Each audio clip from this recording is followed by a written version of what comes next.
নমস্কার দর্শকবৃন্দ, আপনারা দেখছেন Ashis tuition classes YouTube channel. সব খবর সবার আগে। এই চ্যানেলের ভিডিওগুলি যদি ভালো লেগে থাকে অবশ্যই সাবস্ক্রাইব করবেন পরবর্তী আপডেট ভিডিও পাওয়ার জন্য। নমস্কার।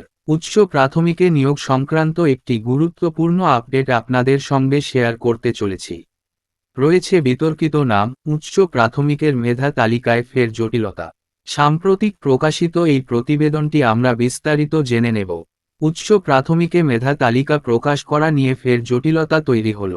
তার জেরে 14,052 জনের মেধা তালিকা কবে প্রকাশ হবে তা নিয়েই সংশয় দেখা দিয়েছে।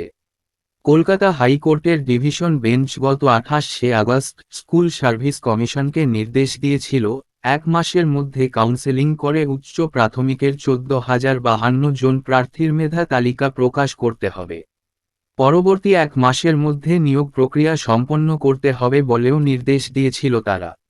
ওই নির্দেশের পরে শিক্ষামন্ত্রীর ব্রাত্য বসু জানিয়েছিলেন পুজোর আগেই উচ্চ প্রাথমিকের নিয়োগ প্রক্রিয়া শুরু হবে।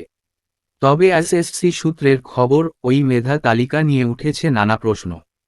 কমিশনের মতে 14,052 জন প্রার্থীর মধ্যে এমন কিছু প্রার্থী রয়েছেন যারা ইন্টারভিউ হওয়ার পরে তথ্যে গরমিল থাকায় বাদ গিয়েছিলেন।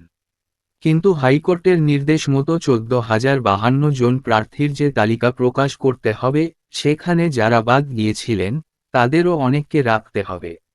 এসএসসির একাংশের আশঙ্কা, তেমন প্রার্থীদের নাম সহ মেধা তালিকা প্রকাশ হলে ফের মামলা হবে। ফলে তালিকা প্রকাশ করা নিয়ে সংশয় দেখা দিয়েছে। এসএসসি সূত্রের খবর, 14,052 জনের মধ্যে এমন কিছু প্রার্থী আছেন যাদের শংসাপত্রে গরমিল রয়েছে। আবার কিছু প্রার্থীর নম্বরে গরমিল রয়েছে।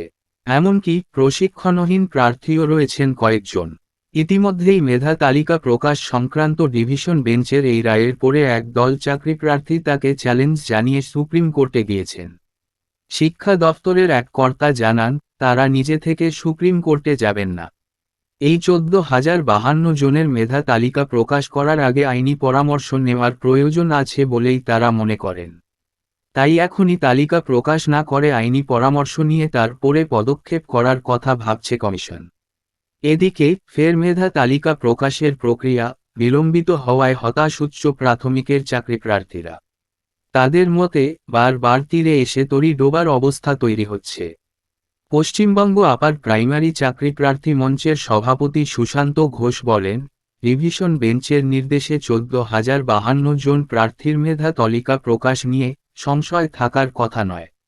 যেসব প্রার্থীর শিক্ষাগত যোগ্যতায় গরমিল ছিল তাদের তথ্য কমিশন শুনানি পর্বে জমা করেছিল। তাই ডিভিশন বেঞ্চ তালিকায় 14,052 জনকে রাখার কথা বললেও কমিশন যদি বিতর্কিত প্রার্থীদের না রাখে তাহলে সমস্যা হওয়ার কথা নয়। কমিশন শুধু দেরি করছে। আমরা বৃহস্পতিবার এসএসসি দপ্তরে বিক্ষোভ দেখাব। এই ছিল আজকের গুরুত্বপূর্ণ একটি আপডেট যা আমি আপনাদের সঙ্গে শেয়ার করলাম। ধন্যবাদ।